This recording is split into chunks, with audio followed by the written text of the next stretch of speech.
to Chase Fish and Oyster. I'd like to introduce the chef de cuisine for our wonderful restaurant down here, Nigel Finley. So I'm sure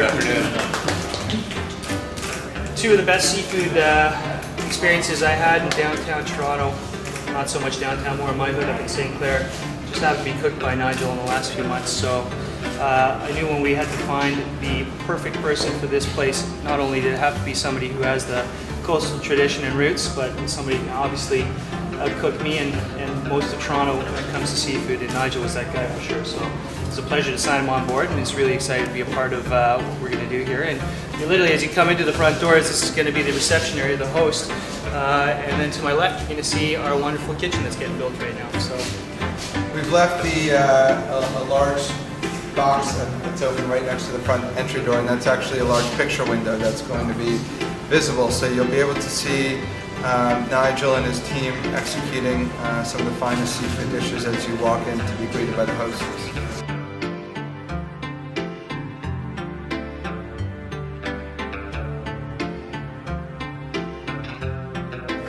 So if you take a peek at your own willingness, just off down this window is where you'll be able to look down on the addition of the Chase Fish and Oyster.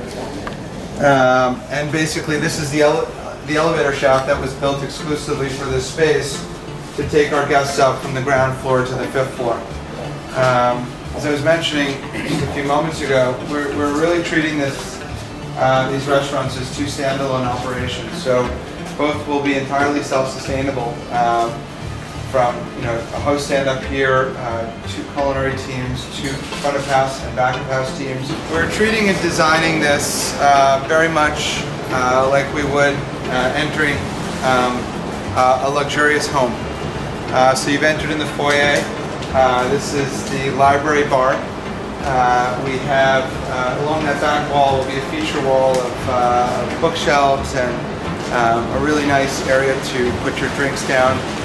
This is an outdoor portion of the bar that we're building. This is virtually going to mimic itself on the inside as well. So all of the staff will be located obviously inside of the bar, and then we are putting a bifold window system that will open up so that the bartenders inside will be able to serve our guests on the rooftop patio. As we continue the tour,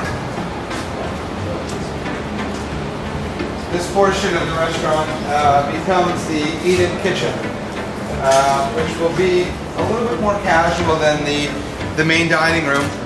But we've set up low-top tables to enjoy the views of both the beautiful heritage buildings that we are now so fortunate to be surrounded by, and also the activity of what is going on with Michael's team in the open kitchen. when you do come in, what's really great is that I myself, as well as Chef Cuisine and Mira Bakarovich of the Chase, and sous chef Matt Swift, will be able to greet every guest that comes through the door and sits in this great dining room. So we wanted to set up again using state-of-the-art equipment and the best process we can to be efficient, allow us to play more focus on the food. Our focus certainly downstairs,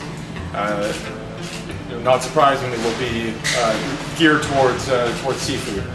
And I've always been a big believer in terroir-driven wines that really speak about a place, much like the food is going to do.